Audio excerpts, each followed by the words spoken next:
This week's podcast is brought to you by Audible.com.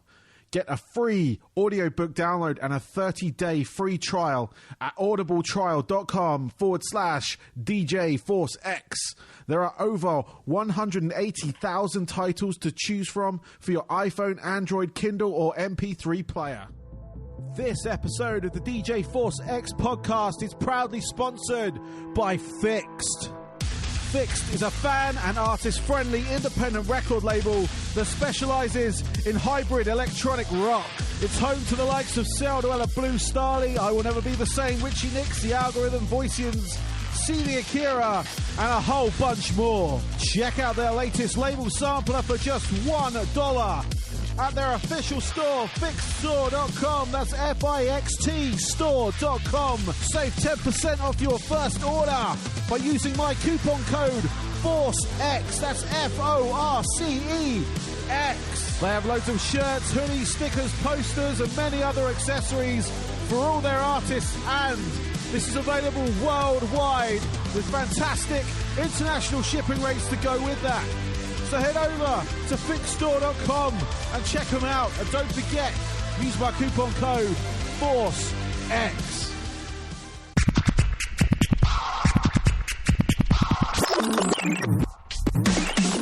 Welcome to this week's show. It's episode 67 of the DJ Force X podcast.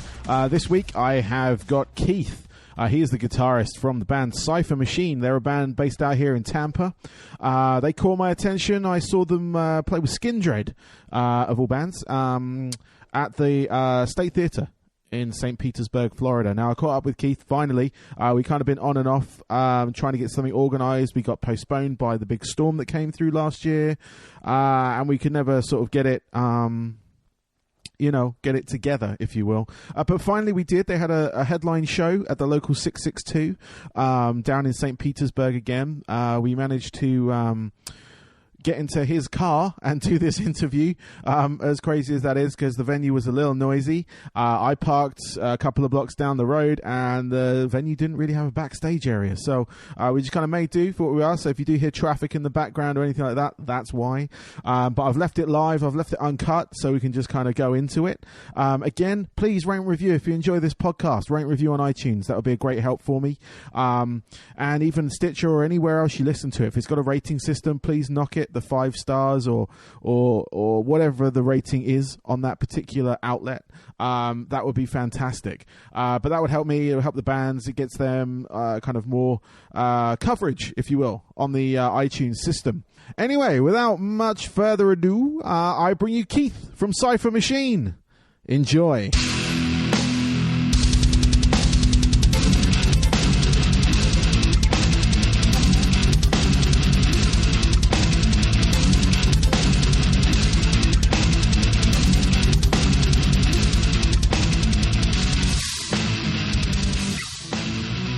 So I'd like to welcome to my show the guy Keith from the band Cypher Machine. Welcome, Keith. Hey, Barnaby. How are you? I'm good, man. How you doing today? Excellent, excellent. Cool. So we're here in a car in St. Pete doing this interview.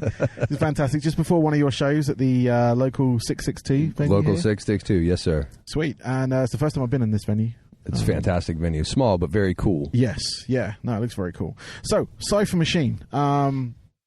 So for the benefit of my listeners, we want to get some sort of like origin story of the band. So take it away. Basically, we all knew each other for a long time.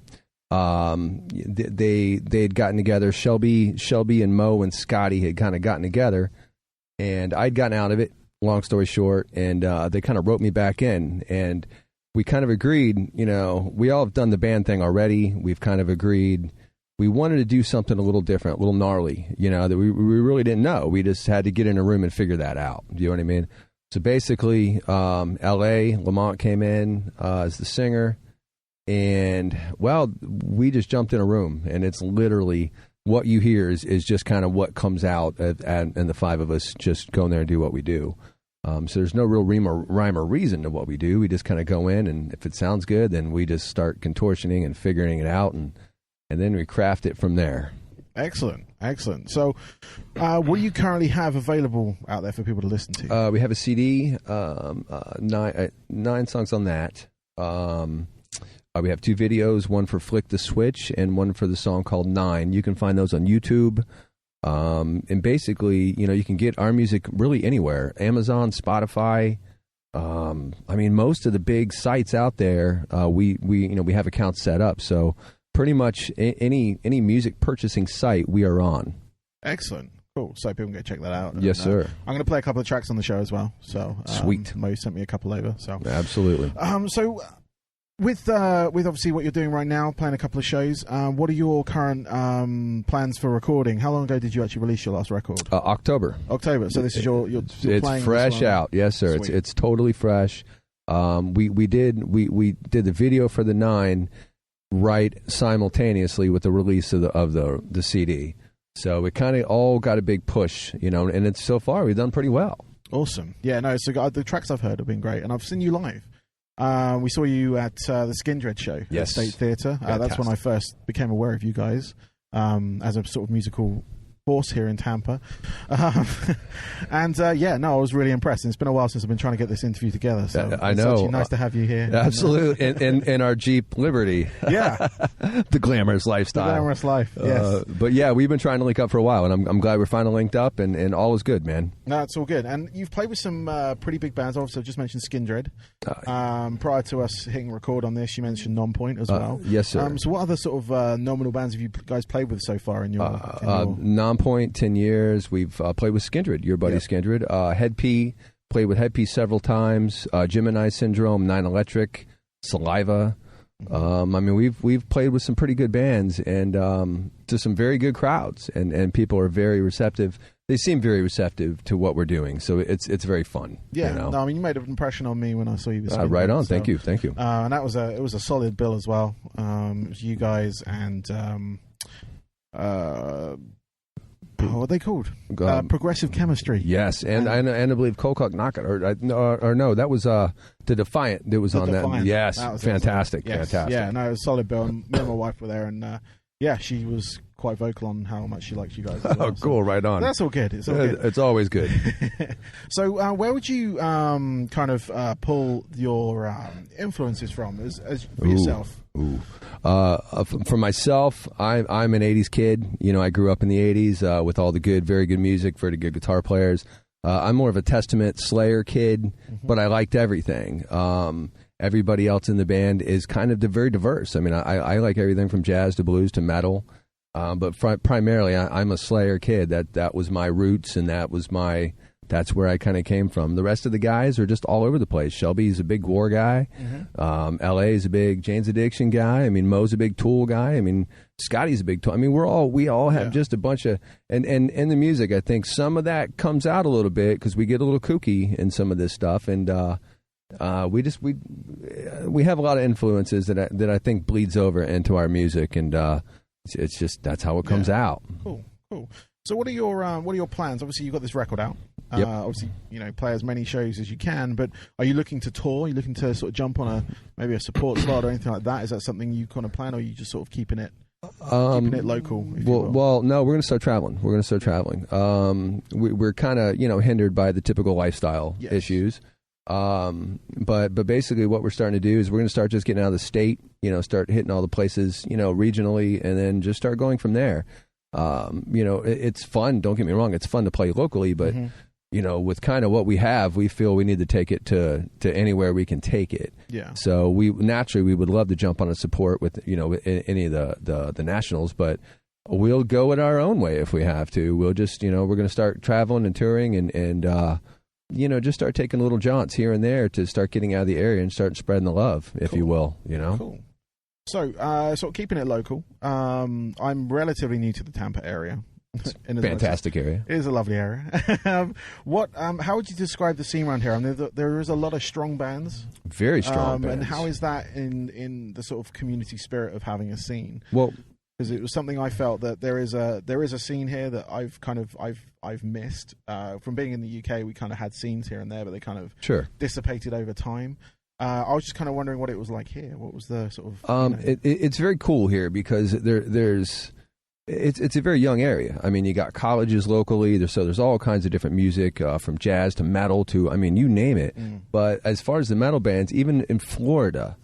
regionally, Orlando, Miami, Tampa, Naples, there are some very good bands. And so it's very cool because now you can start networking with a lot of good bands that any of them at any time could probably be plucked up and put on a national bill. Yeah. I mean, so there's a lot of good skill, and from your normal bands to the industrial bands to the hardcore metal bands. I mean, there's something almost for everyone. Even tonight, the Tonight Show.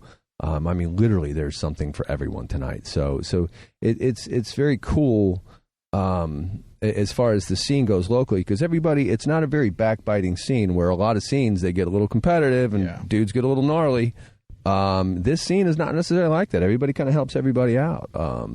It's very cool. It's a very fun time to play in this area at this time. Yeah, I have noticed a lot of the bills I've kind of been looking at the various venues around here that they're very local. Like, there are a lot of bands that they rotate on their shows. Like, a lot of bands play with other bands and they play with bands at other shows, and it's that they rotate headliners and things like that. And it just seems like it is a healthy scene for someone to pick up on right now, because it used to be back in the day, or back when in England, it was known for its death metal. Right. Tampa Bay was death metal capital of the world. the old school guys are still here. You know what I mean? And a lot of that is still cool. I mean, even when a lot of the death metal bands who are still around, and when they play Tampa, it is a crap load of people. Yeah. I mean, the hardcore, gnarly, soul hardcore people, they just come out, and so they're still there. And what's cool is you see a lot of youth at these shows. A lot of young kids, a lot of that 18, 19-year-old kid who's going to replace all of us as we go. Yeah. That kid is at the show now. So when you see that kid at the show, that's a positive vibe, because now you're like, oh, okay, that's new school kids coming up. Yeah. So that's good. That means we're being replenished. Yes. That's so, a good thing. Yeah, it's very cool. But most of the local guys, not many egos, you know what I mean? None of us really worry about that whole headlining thing. That's not really a thing. We just want to have some good shows. We switch around the bills, switch around the orders, and we don't sweat that. We just go and have a good time at the show. We kind of support everybody. Do the the media, the social media thing, and kind of share everybody's love, because ultimately it helps. And in the Tampa, St. Pete, Sarasota now, even it's regionally very cool. Yeah. And then we start trading off with a lot of the Orlando bands, the Miami bands, the Jacksonville bands. So it's actually a pretty good network of I would say, more so professional type bands. Yeah, no, it's definitely coming out that way. The shows that I've seen and heard, it's a solid area. It's cool. Music, it's very fun. It's a very fun time. It's an exciting time. Yeah. To go out, and you don't have to sit through those bands. You get to see 4 or 5 super badass bands. Yeah. Yeah, and they're all different to a certain degree. And they're all different. Yeah, it's not like you're going to see 5 Hatebreeds or 5 Disturbs or 5 Alice in Chains type of bands. You're getting a mixed breed of everything, and it's just super cool. That's awesome. So I've got a couple of questions left for you now. What you got? I'll let you get back in there and play your guitar. First one is, what's the most bizarre situation you found yourself in the time you've been in this band? Is there anything that really sort of stuck out and you're like, how the fuck did that happen? How the fuck did that happen? Okay, I'm going to say the 9, the video we just did. Mm-hmm. It's on YouTube. It's everywhere. That where we filmed that video had a very creepy, gnarly vibe. You know what I mean? And even when we were in the building filming it, we all felt a little creepy, if you will. You know, it had something in there. At the end of it, we're like, wow, that was cool, but man, that was a little creepy. You know what I mean? And after the fact, when we're looking at the video, we even still got some goosebumps on some ends, because we hear things about the building that we did it in. Yeah. And, about, everybody believes whatever they believe, but I mean, different entities, if you will, in the building, tapping people on the shoulders, and the suicide in the building and all this other crazy stuff. Yeah. I mean, after the fact, you're like, wow, and then I would say, playing some of the shows that we played, and the reception of the people. Yeah. You're sitting there, you're like, wow, like they're like embracing us, So, and when we play our songs, they know our songs, and you hear people, voicing them back. You see them singing them back to you and stuff, and now that's pretty cool, So I don't know if that's how the fuck did that happen, but from 2 years to now, you're playing to 1,000 people. You're like, wow, this kicks ass. Yeah. You know what I mean? It's like, if you're not like kind of conscious of your I guess, marketing strategy, if you will. Right. Like, it's not always a conscious thing. Sometimes just kids pick up on you, and that's it. That's all you need. Yeah, and you sit there and you go, how the f did that happen? You're like, they're singing back the songs to you. Like, how did they get we didn't put the lyrics up anywhere. They figured them out. Yeah, exactly. It's like we didn't have a lyric video up there, and these kids are just figuring them out. You know, and so that's cool. Again, they're embracing you, and that's fun. Other than that, I mean, it's just, you know, it's really hard to explain. And even, you know, the fellow band members, we've all kind of looked back at it and seen kind of this monster grow into this like thing. It's like an entity. It's kind of weird. It's not even like, you know, even when we play a show, it's like you become part of the show. It's not like in past bands where you come up and you just play. Yeah. Okay, play this song. Ba ba ba ba ba ba. It's almost like you become immersed in it, and you're looking around and you're like, how in the hell did this happen? This is nuts. And so I guess that's an answer to your question. No, that's all good. It's okay. So what are your 3 top albums? The ones that have kind of influenced you into... Dude. Obviously, I know you mentioned Slayer. Is there one in there of that? I'd say Burn My Eyes by Machine Head. That was like the guitar tone of guitar tones. And I'm an old white zombie kid, you know what I mean? So that was like my shit growing up. I'd say Alice in Chains, Dirt.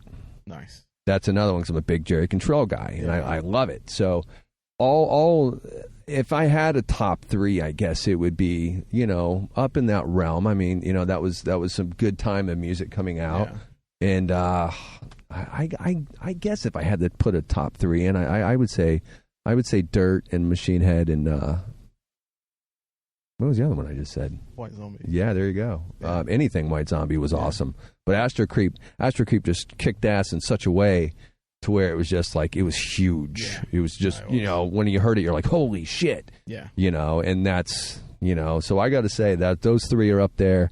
And they're very diverse, you know, because Machine Head's just gnarly. Yeah. And Alice in Chains is just, anything they do is fantastic. Yeah. You know? Yeah. So I'd say those 3. Cool. You know? Cool. What are your hobbies away from music? So when you're not doing this, what do you do? Well, I'm a contractor, so that's all I do is work and pretty much play music. I mean, I hang out with the missus and the dog and fish when I can. But other than that, we kind of absorb into this, and it's kind of it goes back to the weird monster thing. It kind of, when you're off time and you're not working, you're kind of dealing with this, you know. So it's kind of weird, man. It's crazy.